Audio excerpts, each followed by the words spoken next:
Manusia membutuhkan dukungan untuk mencapai kemudahan dalam hidup. Dari semua dukungan yang ada, dukungan dari Sang Pencipta adalah yang utama. Bagaimana caranya pemirsa melibatkan Tuhan dalam setiap urusan? Rekan kami Dinal Apriansyah akan membahasnya bersama Ustadz Ibnu Jarot Al-Jauhari dalam Bingkai Ramadan berikut ini.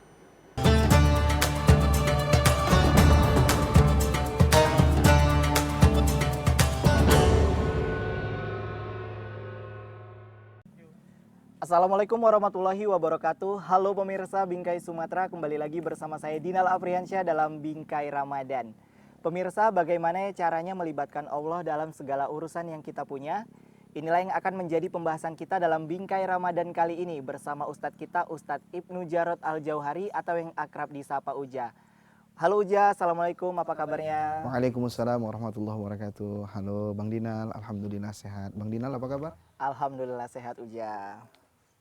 Uja, langsung aja nih kita ke pembahasan kita. Nah Uja, dalam hidup kita membutuhkan dukungan dari berbagai pihak demi kelancaran urusan kita ini Uja.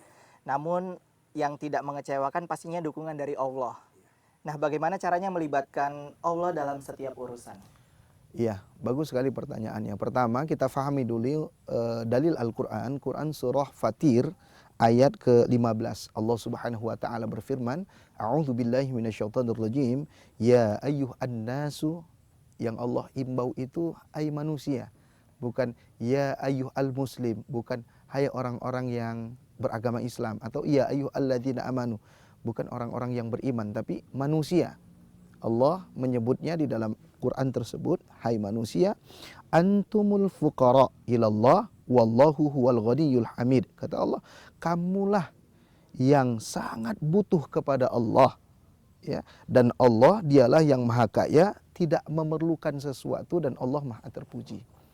Dari ayat ini kita dapat pelajaran bahwa kita yang harus menggantungkan diri hanya kepada Allah. Dari mana dan bagaimana caranya? Tentunya ada ilmu, ya. Ilmu apa? Ilmu tauhid, mengakui bahwasanya tiada ilah yang berhak disembah kecuali Allah Subhanahu wa taala, bagi seorang muslim tentunya. Nah, inilah yang harus ditanamkan bagi setiap insan. Dia bergantung hanya kepada Allah. Kan sering kita baca tuh, iyyaka na'budu wa iyyaka nasta'in. Hanya kepadamulah kami menyembah, hanya kepadamulah kami minta pertolongan. Ada orang yang nyembah kepada Allah, minta tolongnya sama dukun. Nah, itu tak pas dia dalam kehidupan kita sebagai seorang muslim misalnya. Kemudian kita sering juga membaca Quran surah Al-Ikhlas, yang ikhlas kali kita membacanya, betul ya? Dari TK sampai sekarang itu saja yang dihafal kan. Qul huwallahu ahad, Allahus samad. Allah tempat bergantung, Allah tempat meminta. Maka gantungkanlah segala sesuatu apapun hanya kepada Allah. Nah, adapun manusia-manusia, makhluk-makhluk Allah yang lainnya itu hanya tempat kita berikhtiar, ya, tempat kita berikhtiar. Sama seperti halnya ada orang yang sakit, ya, Mas Dinal dan kita semua pernah sakit, ya. Terkadang kita menganggap seorang dokter yang dapat menyembuhkannya, bukan. Dokter, obat-obatan itu wasilah, jembatan. Yang menyembuhkannya itu hanyalah Allah. Maka kembalikan kepada Allah. Oke, namun Uja, kerap sekali kita masih berharap kepada manusia. Padahal kan yang kita tahu bahwasanya percaya itu hanya pada Allah gitu ya Uja ya. Terus bagaimana caranya meyakinkan diri kita kalau Allah nih yang memang benar-benar harus kita percaya? Ada istilahnya Allah dulu, Allah lagi, dan Allah terus.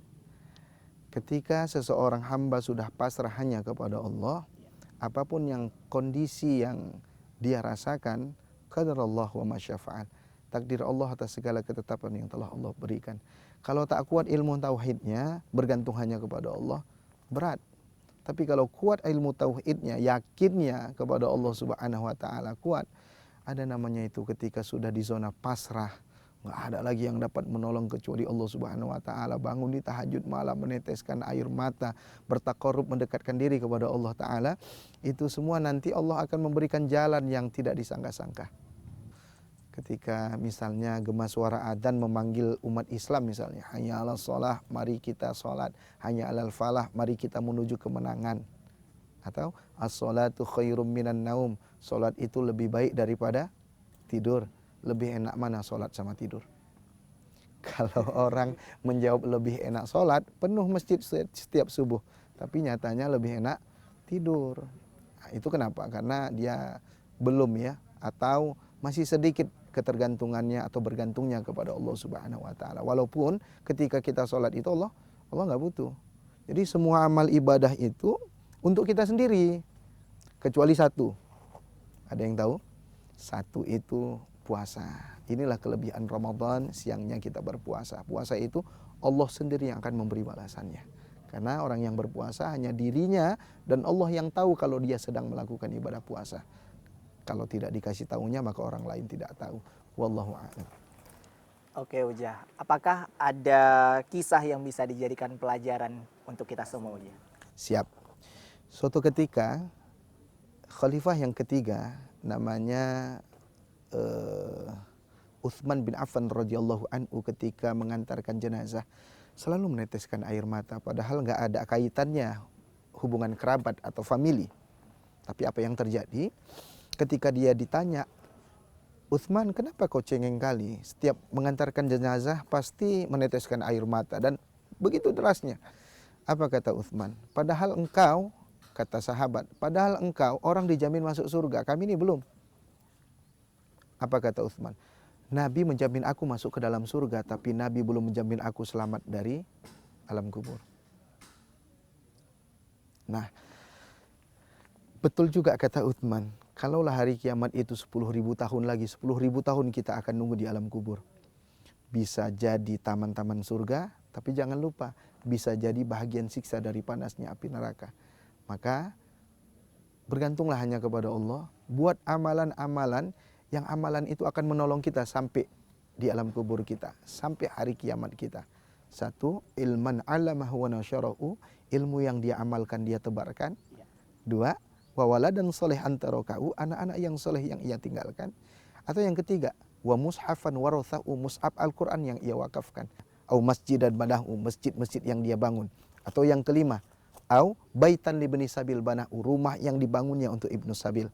Atau yang keenam, au nahron akhroja'a, air yang dialirkannya. Atau yang ketujuh terakhir, au sodakatan akhroja'a, sedekah yang dia keluarkan.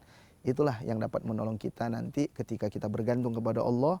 Kemudian Allah memberikan amalan-amalan yang sudah Allah dan Rasul ajarkan. Kita amalkan, itu nanti akan menolong kita sebagai amal jariah kita. Wallahu a'lam. Berarti memang kita harus selalu melibatkan ya Ujah ya? Selalu, always, anytime, anywhere. Ya. Terima kasih Ujah. Pemirsa, demikian tadi bincang-bincang kita bersama Ujah dalam Bingkai Ramadan hari ini. Semoga apa yang dikatakan tadi bermanfaat bagi kita semua. Selamat menjalankan ibadah puasa. Wassalamualaikum warahmatullahi wabarakatuh.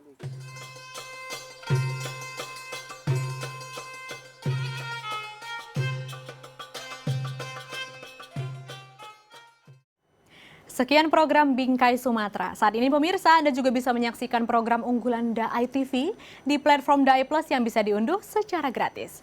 Dan saksikan konten inspiratif serta menenangkan hati dimanapun dan kapanpun. Tetap semangat menyebarkan kebaikan. Saya Windy Nenggolan pamit. Sampai jumpa.